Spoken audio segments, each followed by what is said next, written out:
नमस्कार, मैं अशोक कुमार पांडे और स्वागत है आपका टीसीएच पर। आजकल बिहार में मुसलमानों की चिंता बहुत ज्यादा बढ़ गई है। जिसको देखिए वो मुसलमानों के लिए चिंतित है। सबसे ज्यादा चिंतित हैं अमित मालवीय, भारतीय जनता पार्टी के आईटी सेल के हेड, जिनको लोग प्यार से अमित मालवेयर भी कहते हैं।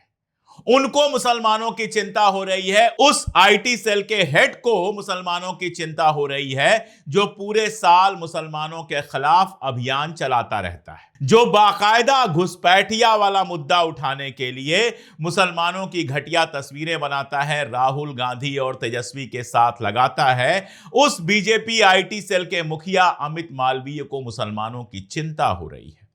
शाहनवाज हुसैन साहब को मुसलमानों की चिंता हो रही है। किसी जमाने में हुआ करते थे, एमपी मंत्री तक हुआ करते थे, कूड़ेदान में फेंक दिया है भाजपा ने।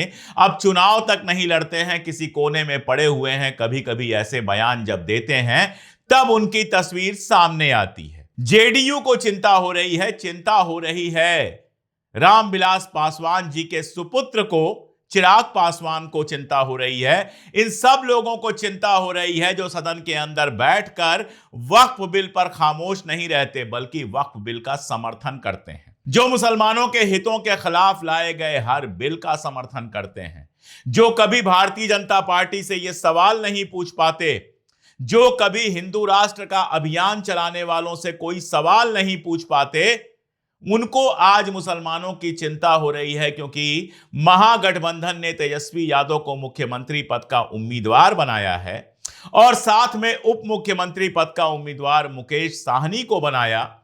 हालांकि यह कहा कि दूसरे जो पक्ष हैं, दूसरे जो समुदाय हैं, उनसे भी उप मुख्यमंत्री बनाया जाएगा और भी समाज धर्म के लोगों को उप मुख्यमंत्री का हम लोग जो है दायित्व देने का काम करेंगे। वो भी आप लोगों को कुछ दिनों के अंदर बता दिया जाएगा।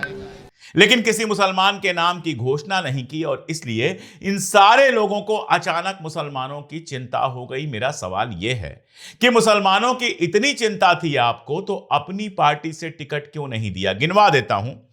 भारतीय जनता पार्टी से मुसलमानों को मिले टिकट की संख्या है 0।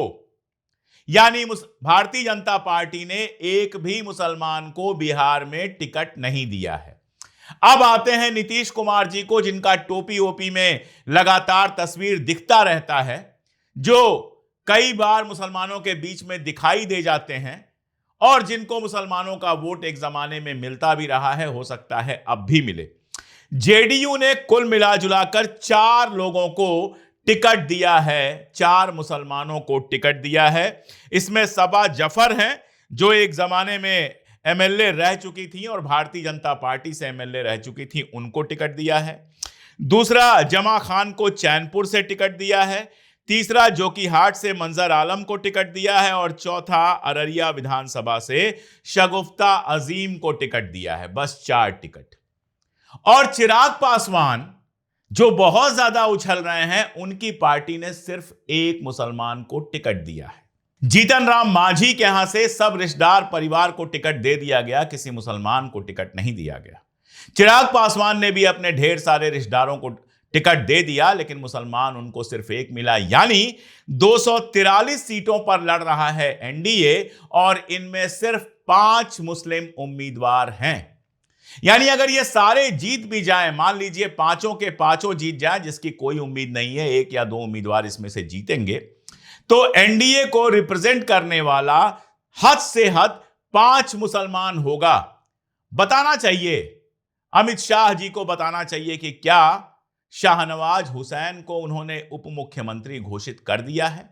उनको बताना चाहिए कि ये जो विधायक जीत के जाएंगे, उनमें से कितनों को मंत्री और कितनों को उप मुख्यमंत्री बनाया जाएगा। ये बात अमित शाह जी को, नीतीश कुमार जी को, चिराग पासवान जी को और अमित मालवीय को बतानी चाहिए। बताना चाहिए कि यूपी में कितने मुस्लिम विधायक हैं, बताना चाहिए यूपी में कितने मुस्लिम मंत्री हैं, मध्य प्रदेश में कितने मुस्लिम विधायक हैं, और यह भी बताना चाहिए कि नेशनल लेवल पर कितने मुस्लिम एमपी हैं भारतीय जनता पार्टी के पास।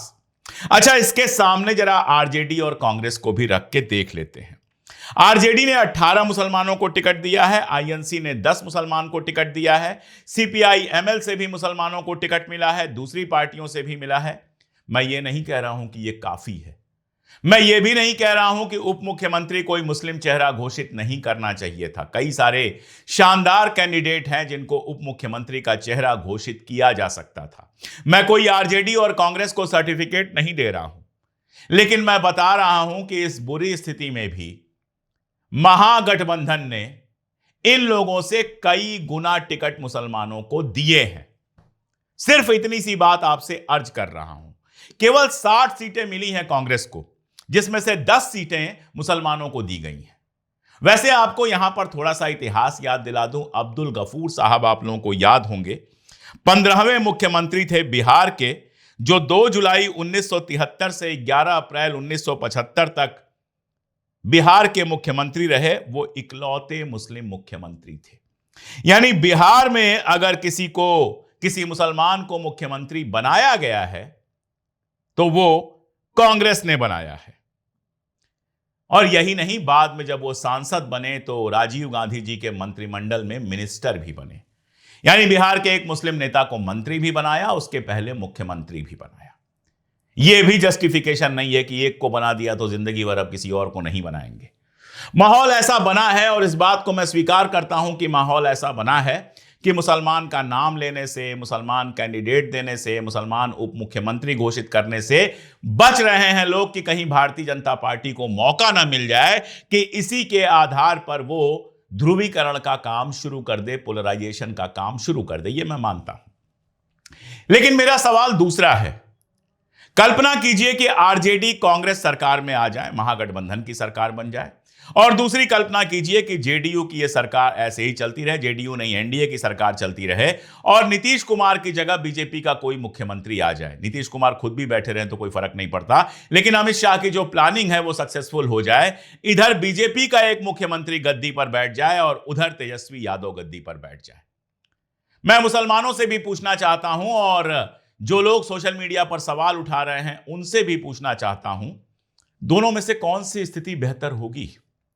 कौन सा मामला बेहतर होगा तेजस्वी यादव के मुख्यमंत्री बनने से, जो रोजगार की बात कर रहे हैं, जो इंडस्ट्री लगाने की बात कर रहे हैं, जो विकास की बात कर रहे हैं, जो पहले ही 5 लाख नौकरियां उप मुख्यमंत्री रहते हुए दे चुके हैं? उनके समय में बिहार का विकास होगा और उनके समय में सांप्रदायिक स्थिति सुधरेगी, या फिर भारतीय जनता पार्टी के शासन में सांप्रदायिक स्थिति सुधरेगी? यह सवाल खुद से पूछ लीजिएगा। रिप्रेजेंटेशन का सवाल है, बिल्कुल रिप्रेजेंटेशन का सवाल है, लेकिन मैं एक सवाल यहां पर और पूछ लेता हूं। हमारी आदरणीय राष्ट्रपति जो हैं वो आदिवासी समुदाय से आती हैं।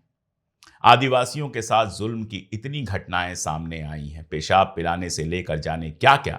मुझे आप बता दीजिए कि क्या केवल उनके राष्ट्रपति बन जाने से आदिवासियों के साथ होने वाला अत्याचार खत्म हो गया है? उनके पहले जो हमारे राष्ट्रपति महोदय थे वो दलित समुदाय से आते थे, लेकिन क्या एक दलित के राष्ट्रपति बन जाने भर से दलितों के खिलाफ अत्याचार खत्म हो गया?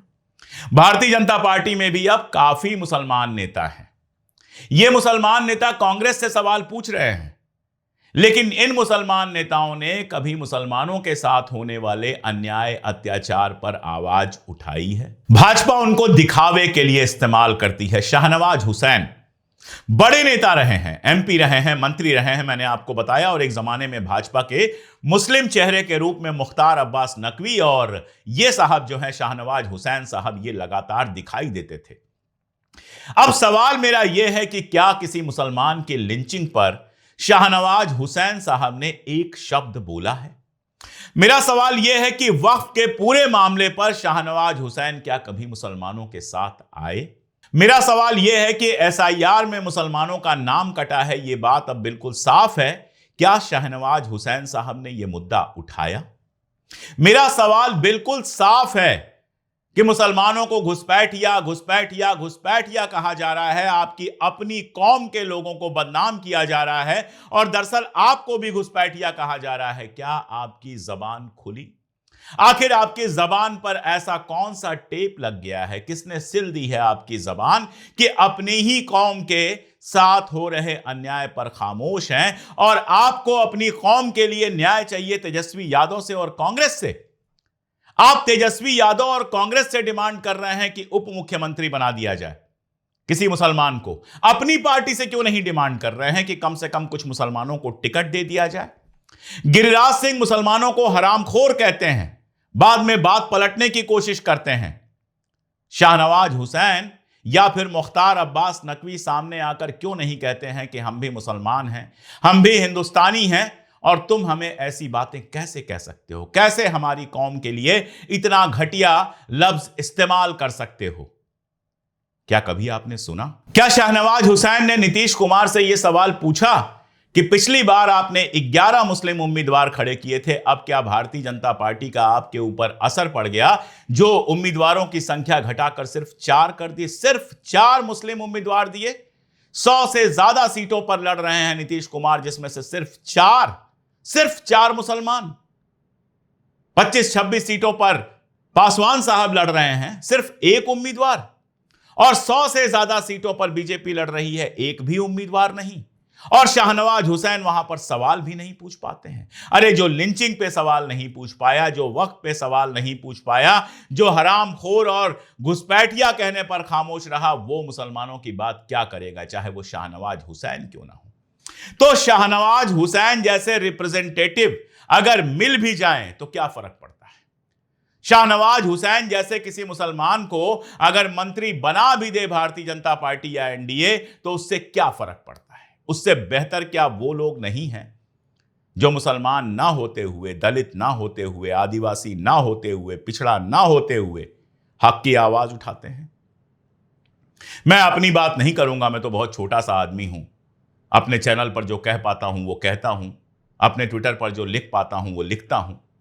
लेकिन आपको सोचना है कि हमारे जैसे जो हजारों लोग हैं जो लगातार हक की आवाज उठा रहे हैं वो बेहतर हैं, या शाहनवाज हुसैन और मुख्तार अब्बास नकवी जैसे सो कॉल्ड रिप्रेजेंटेटिव बेहतर हैं? यह आपको सोचना है और बिहार के लोगों को सोचना है। मैथिली ठाकुर का बड़ा शोर था, आप जानते हैं, और अभी भी शोर है। बड़ी अच्छी गायिका है, मैंने पहले भी कहा है कि बड़ी अच्छी गायिका हैं, सुर पर बड़ा सुंदर पकड़ है जब गाती हैं, खासतौर पर जब लोकगीत गाती हैं तो सुनने में मजा आता है। अभी पिछले रेख्ता में जाकर दमादम मस्त कलंदर अली का पहला नंबर भी गा रही थी। ये अलग बात है कि अब अपने शहर का नाम बदलने की बात कर रही हैं। इन लोगों को कितना सम्मान है बिहार का और बिहार की संस्कृति का, ये समझिए।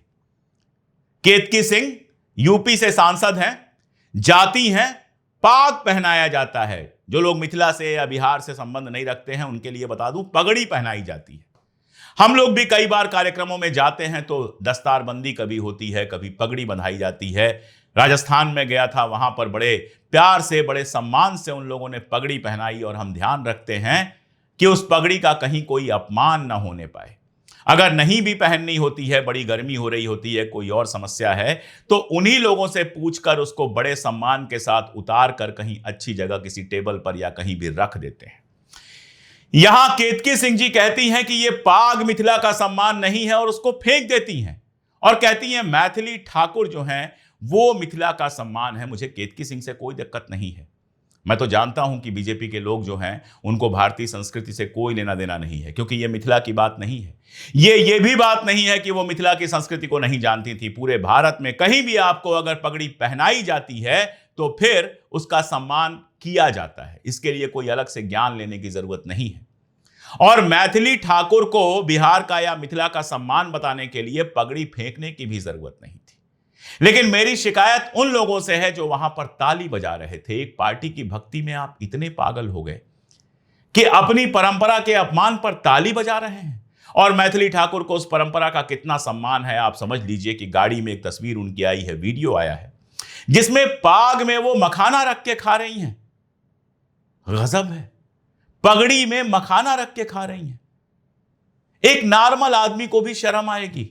हाथ में रख लेगा, अखबार में रख लेगा, दफ्ती पर रख लेगा, कहीं रख लेगा, गोद में रख लेगा, अपनी साड़ी के आंचल में रख लेगा, लेकिन पाग में नहीं रखेगा। इससे समझ में आता है कि आप बात चाहे देश की संस्कृति की करो, लेकिन आपके लिए सारी संस्कृति नाम बदलना है, मुसलमानों से नफरत है, अपनी परंपरा से भी कोई प्यार नहीं है आपको। इसलिए फैसला आपको करना है कि ऐसे लोग जब मुसलमानों के साथ अन्याय हो रहा है जैसी बात करते हैं तो कौन सा खेल कर रहे हैं। जो लोग एक मुस्लिम को टिकट नहीं देते हैं वो बात कर रहे हैं मुसलमानों पर अन्याय की। जो वक्फ बोर्ड बिल के नाम पर मुसलमानों की संपत्ति छीनना चाहते हैं, उनका आत्मसम्मान छीनना चाहते हैं, जो SIR के नाम पर उनका वोट काटना चाहते हैं, जो CAA NRC के नाम पर उनको अपनी जमीन, अपनी जड़ से वंचित करना चाहते हैं, वो अब मुसलमानों के सम्मान की बात कर रहे हैं। मैं किसी के लिए वोट की अपील नहीं कर रहा हूं। आपको खुद सोचना है और खुद देखना है कि कौन आपका हित कर सकता है। जब मुश्किल वक्त हो ना, तो कई बार थोड़ा सा सर उठा के, तो कई बार थोड़ा सा सर झुका के भी निकलना होता है। सब्र तो आप जानते ही हैं एक बड़ी चीज है। केवल इस्लाम में नहीं, हर धर्म में सब्र को एक बड़ा मकाम दिया गया है। तो ऐसे वक्त में सब्र की जरूरत होती है। तेजी से आकर ऐसे लोगों के पीछे भागने की जरूरत नहीं होती है। 20 साल से नीतीश कुमार की वहां सरकार है और 10 साल से मोदी जी की सरकार है। आपको फैसला करना है कि यह सरकार आपके लिए बेहतर है। और आपके लिए जब मैं कह रहा हूं तो केवल मुसलमानों की बात नहीं कर रहा हूं, मैं युवा, नौजवान सबकी बात कर रहा हूं। नरेंद्र मोदी जी युवाओं के बीच में जाते हैं और कहते हैं कि युवाओं को जाकर ट्रेन करो, उनको बताओ कि जंगल राज कैसा था। अरे 20 साल पहले आज का युवा 4-5 साल का था। खत्म हो गया लालू यादव का राज, अच्छा बुरा जैसा था। 20 साल में आपने युवा को क्या दिया है, यह सवाल उठना चाहिए था, लेकिन वो सवाल नहीं उठेगा। एक लालू यादव का हवा दिखाकर, खासतौर पे जो अपर कास्ट वोटर है, उसको लगातार डराया जा रहा है कि लालू यादव आएंगे तो ये हो जाएगा, वो हो जाएगा। उसको देखना यह है कि क्या अभी ये और वो नहीं हो रहा है? क्या अभी छात्रों पर लाठी नहीं चल रही है? क्या शराबबंदी के बावजूद नकली शराब बिहार में नहीं बिक रही है? क्या गुंडे बिहार से खत्म हो गए हैं? क्या बिहार के लोगों को रोजगार मिल गया है? क्या बिहार से पलायन की समस्या हल हो गई है? अगर यह सब नहीं हुआ है तो 20 साल में कौन सा महान मंगल राज बना दिया गया जिसकी बात मोदी जी कर रहे हैं? खैर, मुझे मोटी मोटी बातें करनी थी, वो मैंने की। आपको अच्छी लगे तो बताइएगा, बुरी लगे तो बताइएगा। जुड़े रहिए हमारे चैनल से। अगर अब तक सब्सक्राइब ना किया हो तो चैनल को सब्सक्राइब जरूर कर लीजिए। साथ में एक अपील है, आपकी जरा सी मदद हमें अपने पैरों पर लगातार खड़े रहने में ताकत दे सकती है। हम कहीं से फाइनेंस होने वाले चैनल नहीं हैं, इसीलिए हक के साथ सच बोलते हैं। तो अगर आप हमारा चैनल ज्वाइन कर सकते हैं 3 रुपए रोज से भी कम पर, तो ज्वाइन बटन दबाइए। अगर ज्वाइन बटन से दिक्कत हो रही हो तो लिंक मैंने डिस्क्रिप्शन में भी दिया हुआ है, पिन कमेंट में भी दिया हुआ है। ये जरा सी मदद जो है वो हमें बहुत ज़्यादा ताकत देती है और वो हिम्मत देती है जिससे हम लगातार सच बोलते रहते हैं। आज के लिए इतना ही, बहुत शुक्रिया।